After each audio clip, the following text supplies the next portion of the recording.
As the country debates the issue of women's safety, the Supreme Court came down heavily on VIP security yesterday, asking why so much money is spent on it, why judges or those not in power or those with cases against them have security as well. Delhi told the court that close to 341 crores was spent last year on guarding VVIPs in the national capital. Almost 40 crores of that is on Rashtrapati Bhavan. Now, as the Supreme Court slams VIP security, we're asking tonight whether India can really let go of this VIP culture, because we're so used to it. We're so used to that extra security, that those red beacons, those special favors. Can India really let go of that culture at all? We have Anil Chaudhary, the former Secretary of Internal Security in the Ministry of Home Affairs, joining us, Majid Memon, senior lawyer, and also Harish Salve, who has been battling this case in the Supreme Court. Let me ask Mr. Chaudhary first. You know, when we looked at the figures yesterday, it really was shocking to us that more than 300 crores was spent in Delhi on VIPs. Would you say that this is an enormous amount by any standards? It is indeed. Did it surprise you? Certainly, VIP security needs to be pruned drastically. What is the biggest problem at the moment? I mean, is it that you have people who are out of power, people with whom, like the court said, cases against them? I mean, are these sort of the frivolous cases that need to be let go of? Yes. See, let us understand, there are people who need security, certainly. But there are many more who don't need security and they have it. Unfortunately, in our country, VIP security has acquired a status symbol, which is very unfortunate. And we're going all wrong. And this has happened in the past. Noises have been made. But how is the threat assessment done? I mean, you were in the MJ. Yes. I'm saying, do people call and say, I want this security? Is there really a realistic threat assessment done? No, the threat assessment is done professionally by professionals. They don't go wrong. But the power of allotting security rests with the government. So they are overruled. The professionals are overruled. Okay, even if he doesn't have a threat, I'm only protecting one more person. Go ahead, give it. It's become political patronage. Political patronage. Dr. Abhishek Singhvi, 341 crores on Delhi and guarding, the VIPs of Delhi. Wouldn't you say that that's a staggering number? I think I'll go beyond that. I'll say I agree with almost every word of what I've just heard. There's no doubt about it. But let me just put things in perspective. A, I think this is a huge, too large and deserving to be immediately pruned figure. B, I think the only way to do it is to have a department by department, case by case, person by person assessment of pruning down security. But C, not to throw the baby out with the bathwater, because the moment you have one unfortunate death because of wrongful reduction of security, then equally this country will be up in arms.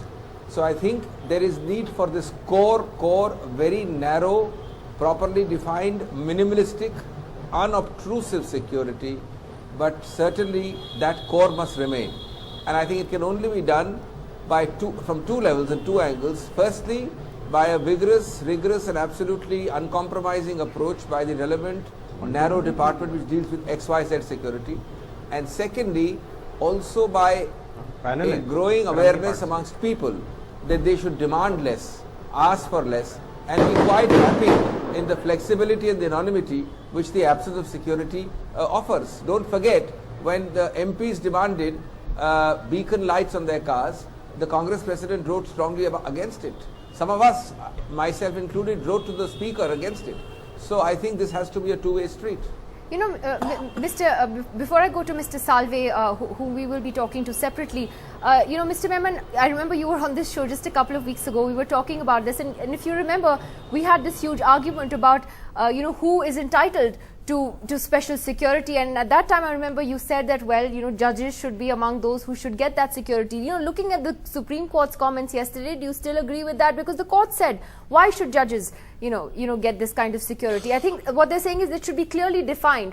If it's the president, the prime minister, maybe the chief justice, but that's it. It shouldn't be others, and even judges of the Supreme Court.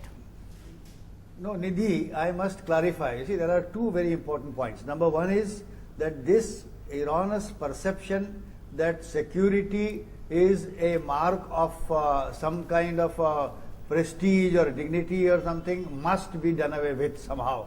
We will have to have a debate, national debate. Everybody must be made to understand that if a person is behind you, it's not your asset, it's your liability. And as a matter of fact, you are under some kind of a threat for some wrong. This is number one as far as general grant of security to every Tom, Dick and Harry is concerned.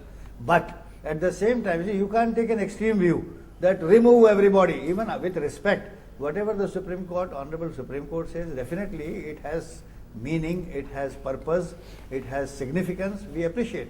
But even a Supreme Court judge, I had said then, Nidhi, if you recall, when we debated, Harish Salve was there along with us, and probably he did not agree with me, that Justice Singhvi, Mr. Salve says, he might repeat it, that I myself volunteer that I want no red beacon car and I don't want the security. Well, that's very fine on him. But what I had said then, and I maintain even today, that you see, security to certain positions, certain people with holding a high dignified positions, may be necessary for various reasons. They may be vulnerable to some kind of a threat, they may be vulnerable to mischief, and therefore it is necessary. India's #1 news app just got even better. Download NDTV's new app. Fully optimized for retina display. Full screen view. Faster response time. And Sudoku. NDTV's new iPad app. Download now.